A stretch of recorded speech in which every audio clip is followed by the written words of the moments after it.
Welcome to my podcast, Unveiled with Maria Leggett. That's me, and I am going to discuss mediumship, tarot, and spirituality so we can start to unravel all the mysteries together, and you are more than welcome to ask questions anytime. Before we get started into today's amazing episode, I want to put this wonderful offer out for whomever is listening to my podcast. If you would go to Podbean and leave me a comment as a review of the podcast and what you think of it, and take a screenshot and email that screenshot to me to the email address hello@marialeggettunveiled.com. And that's MARIALE, G as in girl, G as in girl, E, T as in Tom, T as in Tom.com. I, in turn, am going to send you a free meditation to meet your tarot guide. This is also to celebrate the new tarot episodes that I have coming out on Thursdays. So please, please, please leave me a comment as a review to let me know just how much you love this podcast. And I, in turn, will send you a meditation to meet your tarot guide. Today, we're going to talk about what is energy. I realized after I listened to the podcast last week that I talked all about the circle of life and the directions, and I realized I didn't talk anything about energy. And I had to literally step back and go, okay, when I was brand new to spirituality, brand new to I know there's something more out there, what did I need to understand? And I realized that the directions are just such a big part of what I do now that I forgot to go back to the beginning. And I needed to understand what was energy. What do people see as energy? So that's what we're going to talk about today. So I have all my notes in front of me. So if it sounds like I'm reading, I probably am. There are some things that I don't want to forget, and there are notes I want to take. So just bear with me as we get through this process. So energy is defined as the strength and vitality required for sustained physical or mental activity. What was that you say? Physical or mental activity. And this is the thing that I think people tend to forget about, right? I truly believe that people tend to forget that mental energy is still an activity. It's still doing something.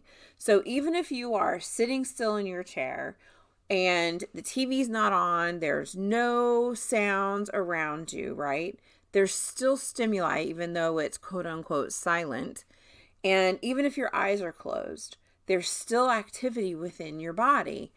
Your brain sends messages to your heart and says, hey, I want you to beat and pump blood. So the heart starts to pump the blood. It moves blood throughout the circulation. So the blood starts going to all the organs and making sure that everything is working. Plus you're breathing. So your heart is beating and you're breathing all at once. So even though you are not physically exerting yourself and getting up out of a chair and moving around, you still have this personal physical energy, even by sitting in just doing nothing. So don't think that you're not exuding energy just because you're not physically moving around in the world. So when you do exude energy, right, when you do move and you start pushing yourself around, you have this personal physical energy that you're using to move yourself forward into the world. As you're moving, right, if you've ever exercised or if you've ever pushed yourself physically beyond where you wanted to be, your body starts to sweat. And why does it sweat? Because it's hot. So your body is producing this heat. And when you produce all this heat, your nervous system recognizes what's happening and feeds messages back up into the brain. So while all of this is going on, right, this is your personal energy. Now, you also have something called spiritual energy. It's non-physical, and this energy system is referred to as your chakra system.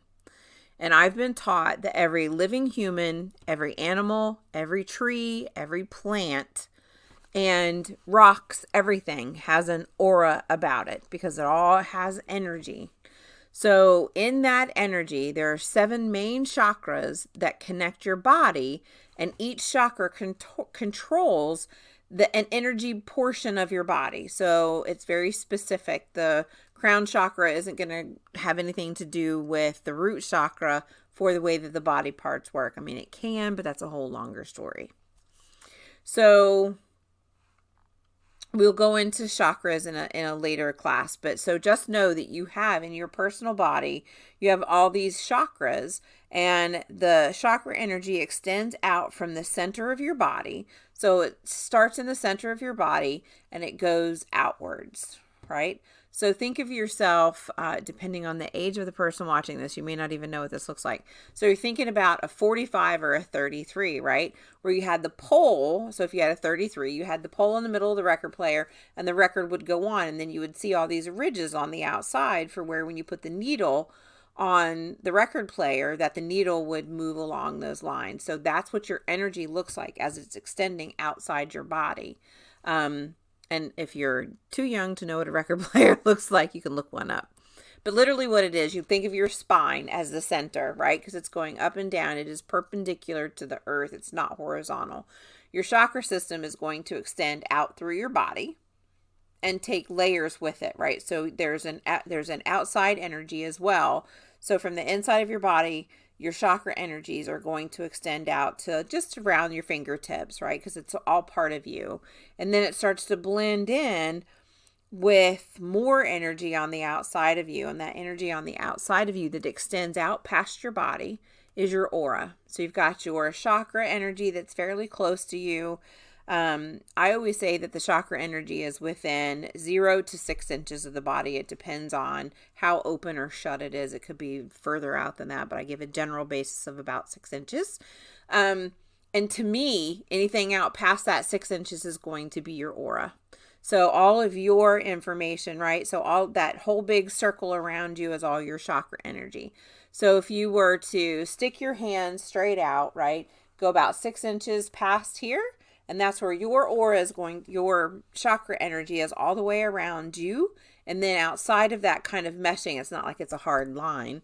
It meshes together so that that's your aura, because they extend way out into the universe. And of course, your chakra energy, if you understand the chakra and the energy of it, it also all extends out. So to me, the chakra energy and the aura are kind of all the same thing. Some people like to distinguish between them, but I really do feel like they're all the same thing, because it's just your aura bumping out into the universe and all the different levels of the energy body.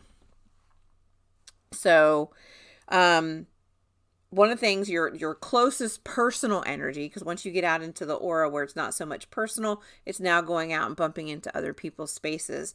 But that's your personal space, right? That energy right in front of you up until that like 6 inches before. I like to call that as my personal space right here. Don't come in. I need you to stand there. This is where I have a right to be in my space and be what I want to be. So because we have this personal space, when people start to come into our personal space, we can feel violated. So it's like, hey, you're stepping into my area. And sometimes we get into this place where we want to defend our personal energy because it's ours. We're not ready. You didn't ask permission. And that's really important. So have you ever had a time when someone you've never met before, like you've never met them, and you're in a room with them and they come near you and you get chills all over your body or just this really weird vibe and you can't explain it, you don't know what it is, and you say to yourself, I've never met this person, I don't understand what's happening. So later on, right, maybe it's later in that day, maybe it's a week later, whatever, you're talking to somebody and you're like, hey, did you know XYZ person? And they're like, oh, yeah. That person, don't trust them. They have this history of whatever. And you're finding out that your intuition, right? That shiver that you got on your body, that is your body's energy recognizing the energy of that other person. And so when you get that to me is your gut instinct. That's what's saying to you, oh my God, I don't like that. Stay away from it. Right? When you're in those moments where you're, oh my Godding, when something really comes over you and you're like in a shock of your system, that can happen when you come across someone you've never met before and you may not like them at all. And that's why your energy is recognizing their energy and it's bumping up against each other, right? It's like nails on a chalkboard. That's how I describe it. When those two energies don't mesh, it's like Not okay. So just know that when you've had that something isn't right feeling, it's really important that you listen to that. So the other thing is when you're not healthy, either physically or emotionally, it affects our aura and our energy, right? Our chakras, whatever you want to call it, it affects all that energy because energetically you're affected when something doesn't work right. And I have a link to an article that I will put in the podcast. It is www.biofieldglobal.org/what-is-human-aura.html. So I'll put that in a link so that you can access it and look at it. Scientists and researchers today all around the globe have confirmed that the matter which appears to be solid in reality is not true. The solid-looking matter is actually made up of pure energy, which is vibrating at a specific frequency, which gives matter properties like shape, size, texture, etc. This solid-looking objects, like a pen, book, and even the molecules, atoms, and cells in our bodies, for that matter, are actually made up of a vibratory energy particles called electrons, protons, neutrons, and furthermore, tiny particles. So here's the thing, right? I never really paid attention in science class. I remember hearing these words, molecules, atoms, and cells, and the smallest breakdown. And of course, science has changed a lot since I was in school. I'm 51. So all the stuff that I have here that I'm going to talk about is stuff that I pulled from articles and from my research. So you're really going to hear me reading it because I don't want to misinform. So in physics, energy is described as the capacity to do work. The accepted definition in physics for work is the action of moving something against a force. We often forget that energy is unseen movement. An example of kinetic energy is a pull ball rolling across a pool table. The heavier the ball, the faster it moves. The more energy it carries, the denser an object is, the more energy required to move it. The more energy there is required to move it. And what that means in physical terms is the more energy output to move it, the more painful it will be if the pool ball pops off the table, right? Because it's moving quicker and heavier. And that lands on your little toe. Not so nice. So think about that. The heavier the ball, the more energy it carries. So just think about that. Sit with this. The heavier the ball, the more dense the ball, the more energy it carries. So think about this. When you're talking about dense, you're talking about it being more packed in, right? So if you think about a malt ball, a malted milk ball, right? It looks like a solid ball of chocolate, but it's really not. The fact of the matter is it has the malted milk on the inside. So when you bite into a malted milk ball, it looks like Swiss cheese, right? It's got this tan color, but it looks like Swiss cheese because there's a lot of air in there. So you have the other stuff in there, but you see all these holes inside the malted milk ball, and that's because it's not solid. Okay, so that's not very dense. Now, you take that same size malted milk ball and make it just solid milk chocolate. That's heavier. So if I take a malted milk ball and drop it on your foot, you're going to notice it, but it's not really going to say much. You're like, oh, look, there it goes. Now, if I take the same size of a chocolate piece, solid, you're going to notice that a little bit more. Now, if I take a piece of rock from outside that's the exact same size because it's even more dense, pure solid material, and I take that same rock and drop it on your foot, you're probably going to go, ow. Because, and I'm not talking, let's say it, even if it's the size of a malted milk ball, those can be heavy. Think about crystals and how heavy a tiny little 1/2-inch round crystal is. Those are heavy. Rocks, heavy. So during my research, I looked online. I did a bunch of searching for this. So I found online from Cosmos magazine, another form of kinetic energy is known as heat. The temperature of something is a direct measurement of how fast the atoms inside it are moving. So, in a hot cup of coffee, the water molecules are racing around at a very fast pace. So these molecules are moving super, super fast while it's hot, but as the cooler air on the outside of the coffee cup starts to cool the coffee down, the molecules are moving slower now, right? Just like the human body, we can move much quicker than we do, in heat than we do in the cold. When we get really cold, we start to move much slower. It begins to be a little more painful to move. So when that happens, the cooler the liquid, the slower the energy. So it's just like a human, right? The colder a human gets, the slower their movements become.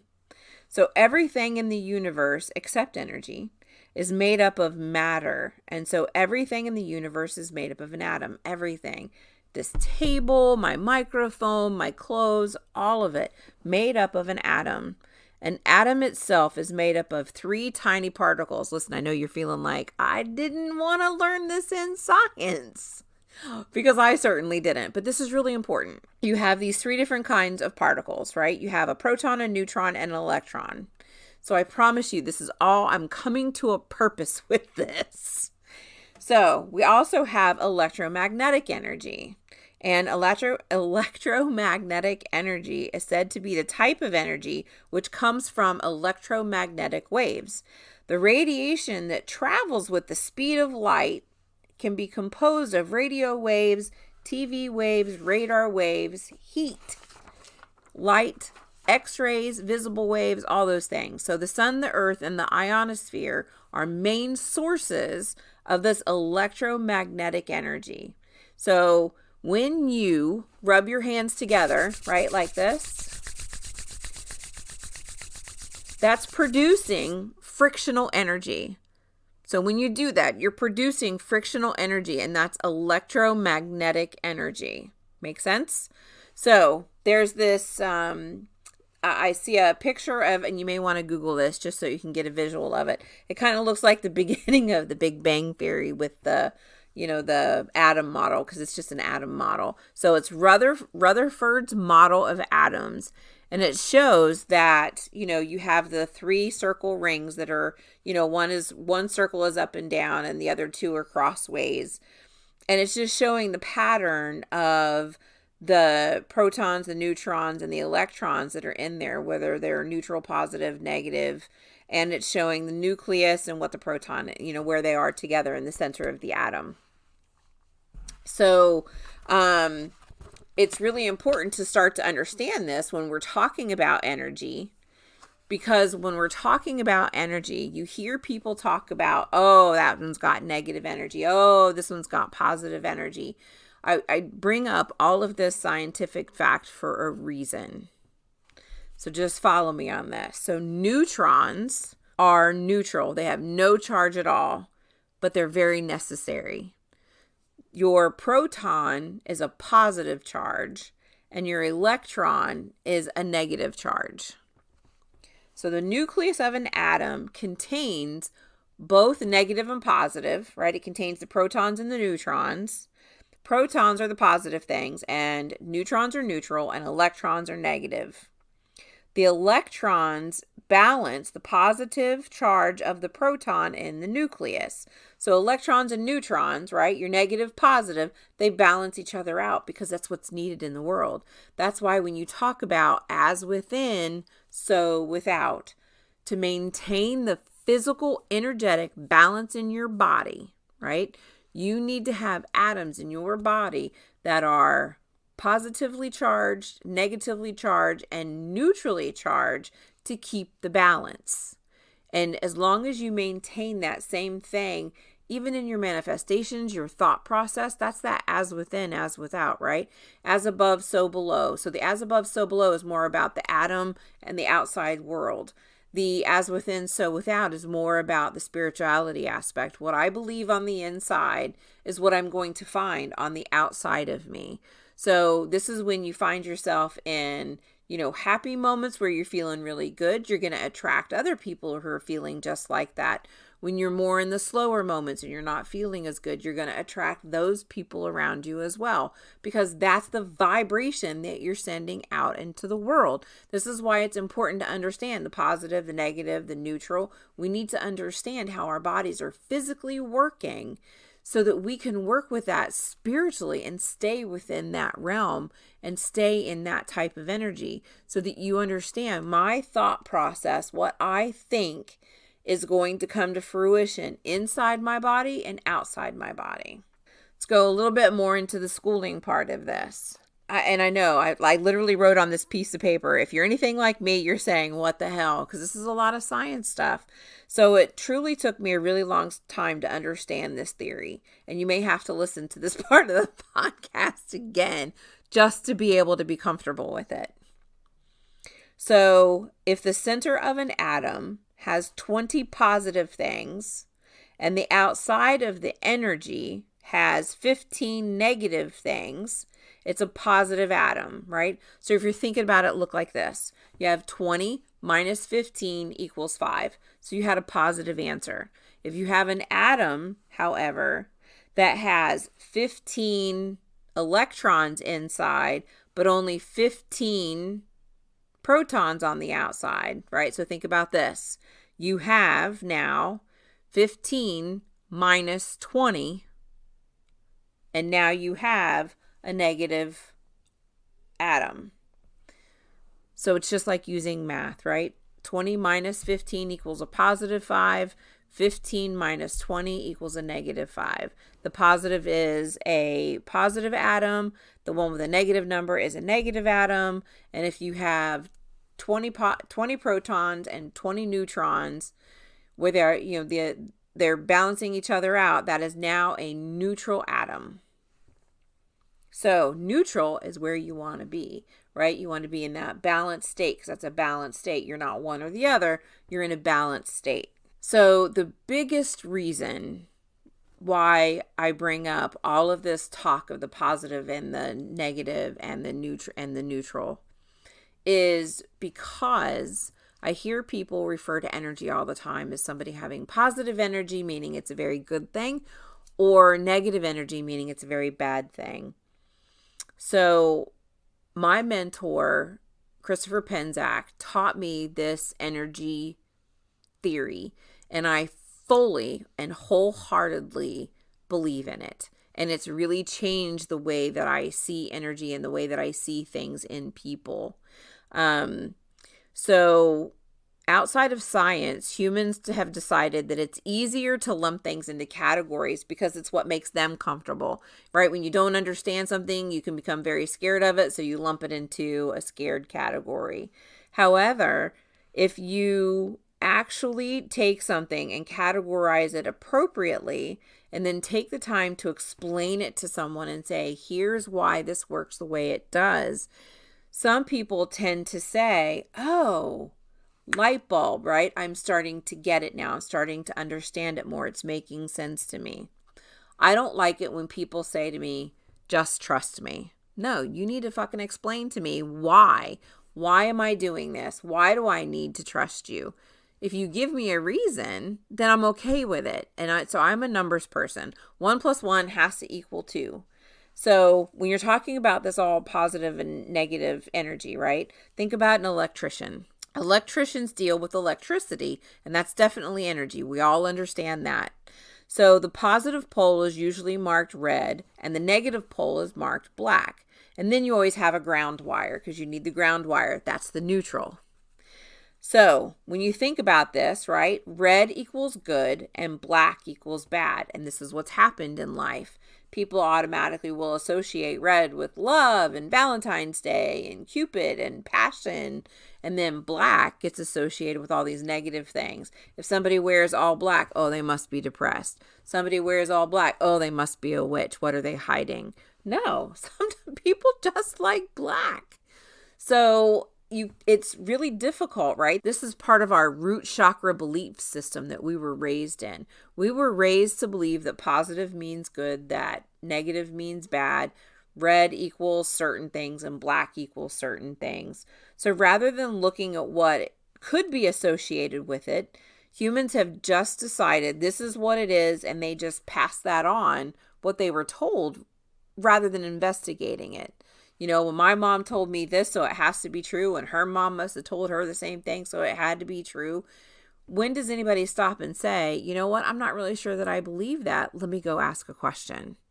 And because I decided to ask questions, that's why I was able to find my spiritual path. It's also why I was invited not to go back to a couple churches. Now it's time to start thinking about how we can use all of this, right? So we have a positive ion. So positive ions are usually carbon dioxide molecules that have been stripped of an electron. So carbon dioxide, right? Most people don't like carbon dioxide necessarily. So these positive ions have been demonstrated to have a negative effect on your body when you are exposed to them in excess. There's a reason why I'm teaching you all about this positive and negative theory. So examples of positive ions, right? A positive ion, something that people would automatically say, oh, positive ions are good things, right? Positive ion, an office air conditioning system which can dry out your air passageways, which causes issues for people with asthma. They don't get enough moisture in their system. They can't breathe. It can throw them into an asthma attack. Fluorescent lights, positive ions. Electrical and computer equipment are all potent positive ion generators, with printers and photocopiers especially being bad. So these things that we sit in front of all day, every day, those are exuding positive ions. And you've heard people say, you need to get up, you need to walk away from your computer, you need to spend time outdoors. There's a reason why. So other positive ions that are out in nature are developed by high winds, humidity, dust, and pollution. They serve a purpose, but are they good for your body? Not particularly, especially if you have allergies. What is a negative ion? Negatively charged ions are the opposite of positive ions, and they have directly the opposite effect on your health, mood, and energy levels.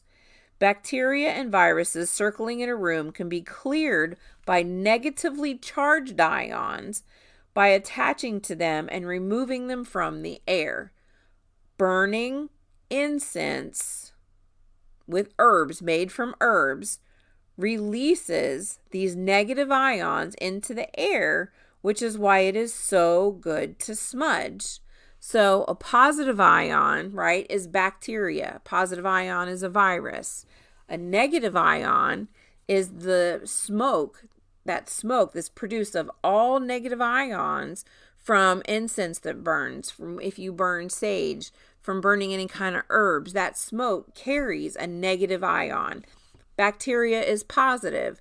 That smoke matches up with the bacteria, and that now becomes a neutral ion. It has weight now because they've balanced each other out, and it can no longer stay in the air, and it drops to the floor.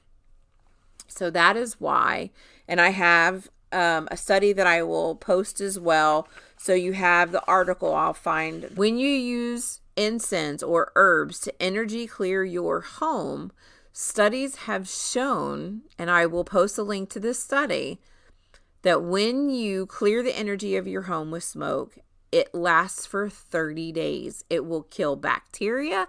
It will kill viruses in the air, because those negative ions are out there looking for a mate, a nice positive to slap up against, so that they can become neutral and fall to the ground. And then you just sweep them away. Much healthier for you and your animals, of course. That is why it is super important to understand the positive and the negative, right? Stop thinking that positive energy is good energy. Stop thinking that negative energy is bad energy. I don't look at them that way, because negatives are needed, positives are needed. What we also need is that neutral effect at the two of them, so that we have the balance. This is super important to maintain.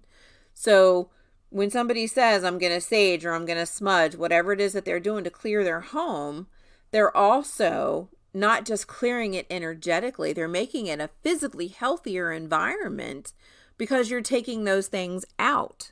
You're taking out the viruses, you're killing them, because you're attaching a positive ion to it, which makes it neutral and lets it fall to the floor. So at least this way, when somebody says to you, why are you doing that? It stinks. I don't like the smell. You have a scientific response to explain, which is why I go through this. This stuff isn't just something that you make up. People do energy clearing for a reason. The herbs that they use, they do it for a reason. Maybe it's a smell that they like, but each herb also has its own intention with it. So maybe that's why somebody's using that herb. But the overall effect is that it physically makes your house cleaner and more bacteria and virus free to keep you healthy. Now, knowing all of this that you've just learned, can you see that negative isn't always bad and positive damn sure is not always good? Remember earlier when I said the more dense the energy, the more damage it can cause? And do you remember when we talked about the aura and how someone who enters your aura without permission can cause us to feel very weird?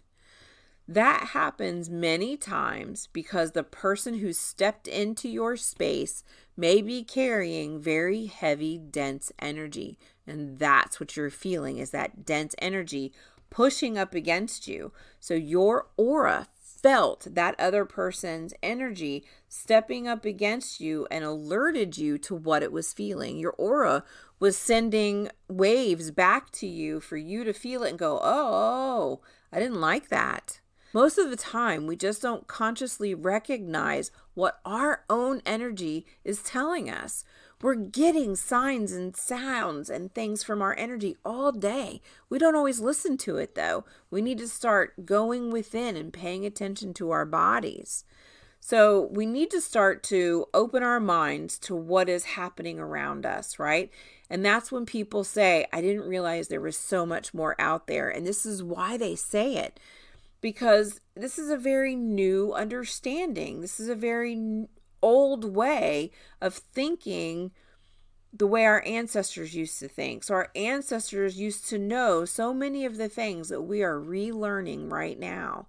We've gotten so caught up and into computers and self-absorbed things, right? Things that will keep us out of society, that we have forgotten how to connect, and we have forgotten all the things that our ancestors 1,000 years, 2,000 years ago, because the more that we advance we don't need that archaic information.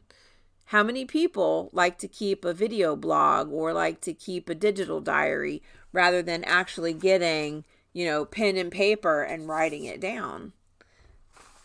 We're going to lose a lot if we don't start passing down information to our families about ourselves and about our lineage, because we're going to forget these things. That's why we write them down.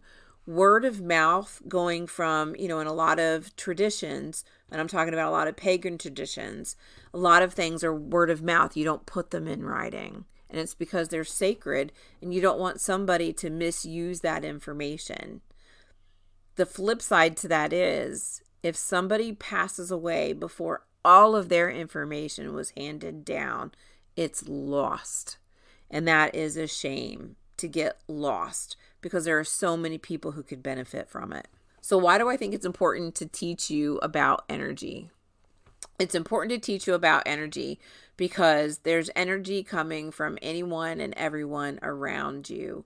And I think it's important for you to understand that you can set a layer of protection for yourself so that energy doesn't just keep coming through, right? Especially if you identify as an empath, you're taking on other people's emotions and other people's feelings when you have a right to say, I don't want to know all that anymore. I don't want to feel your energy. I'm having a day on my own. I don't need to feel yours too. That's really important. I've had that happen to me. I can be in a really good mood and be bebopping around and let somebody with a really bad mood come into my office and sit down and just slime me with their words for a while. When they get up and leave, I'm now in a very angry mood because now I feel like I need to defend everything I should have said, didn't say right, whatever. And I allowed them to slime me when I could have set my power of protection around me and stop that energy from coming in so that I didn't absorb it, so that it doesn't become mine, because I don't want that. I want to be protected from all of that. Before you do any type of energy work, I always like to say a prayer. And so this is something as simple, and I'm going to give you just a very quick, simple prayer. And you can do this before you're doing anything, right? If you want to sit down and write an intention letter, if you want to sit down, I say this kind of a prayer before I go into work. It doesn't always help because I will lower the protection. I get weak of mind, and I just step into the ego and I let my ego run instead of my spirituality.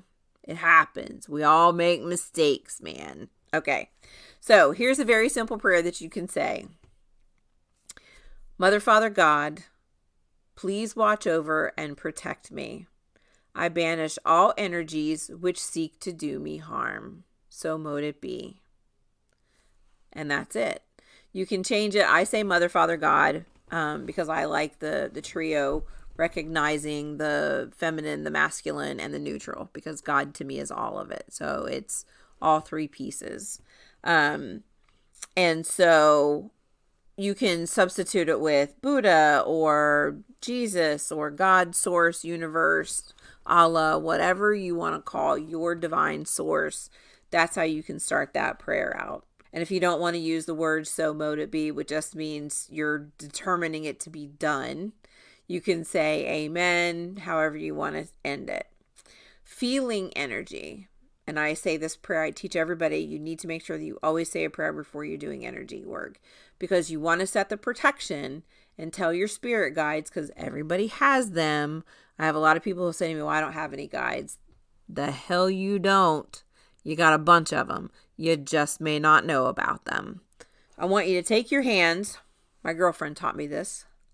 We were staying the night at a hotel after I'd gone to my first metaphysical convention. And she taught me this when we were in the hotel room. So take your hands, rub them together real quick like you're cold, because it is cold outside right now. So this friction created that electromagnetic energy we were talking about, right? Now hold them super close to each other. And just feel that energy. How does that feel? Does it feel cold to you? Does it feel warm? It feels very warm and tingly to me.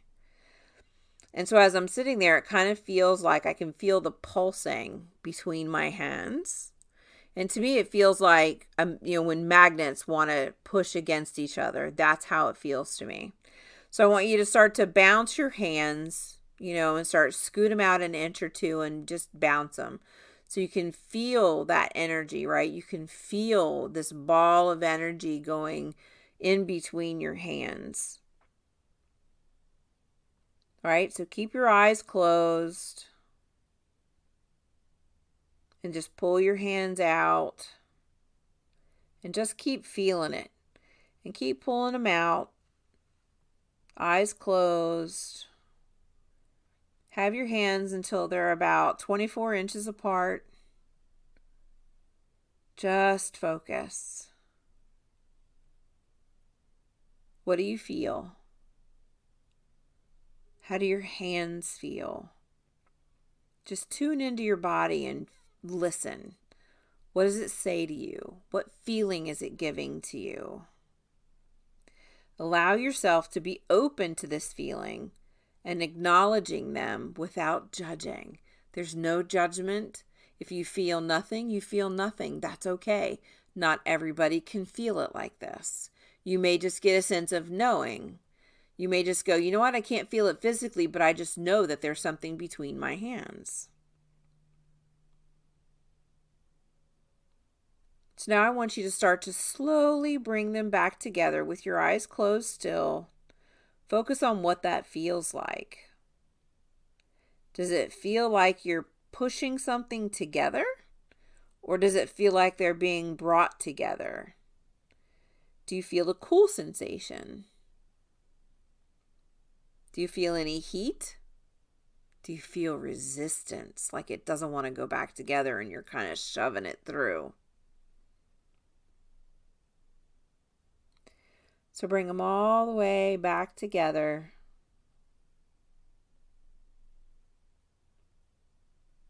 So they're in a praying position all the way together.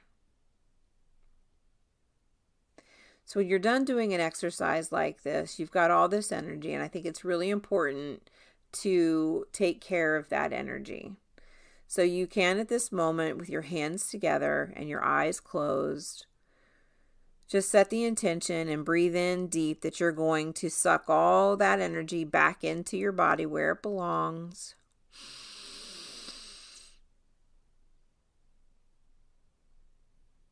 And then breathe out. I think it's important after you've done an exercise like this to also clear your hands of any energy that may be left. And so the easiest way to do this is to just blow on them and set the intention that you're releasing any energy that doesn't belong. And let it go. And let the universe take it out and take complete care of it. So now, you know the scientific aspects of energy. You know the spiritual aspect of energy. I think it's really important to talk about these things because I want you to have a different perspective the next time somebody says to you, oh, that person has negative energy. Remember that negative is not always bad. They may be having a bad day, just spiritual energy has changed into that heavier, dense feeling, right? And so when they're in that heavier, dense, auric emotion, that's what you're getting a sense of, is that they're just in a bad state. So when you come across someone who has what you perceive as this heavy, dense energy, just in your mind, wish them well, wish them peace and love, wish them happiness. Don't send energy because that's not appropriate without their permission, but you can ask for the universe to provide for them what they need in that day and then let it go. You can't say, I want you to have a better day. That's not your place, not your karmic responsibility. You let the universe handle that. So I hope that all makes sense to you. If you have any questions, please feel free to message me at hello@marialeggettunveiled.com. I would love to hear from you. Thank you for allowing me to be of service to you today. You can find me on Instagram, Maria Leggett Unveiled. You can also find me on Facebook at the same name, Maria Leggett Unveiled, and my website, marialeggettunveiled.com. If you'd like to book an appointment with me, you can do so at the web, and you can find my amazing new Oracle cards that are due to start shipping on February 3rd on Etsy.com at Maria Leggett Unveiled. Thank you so much.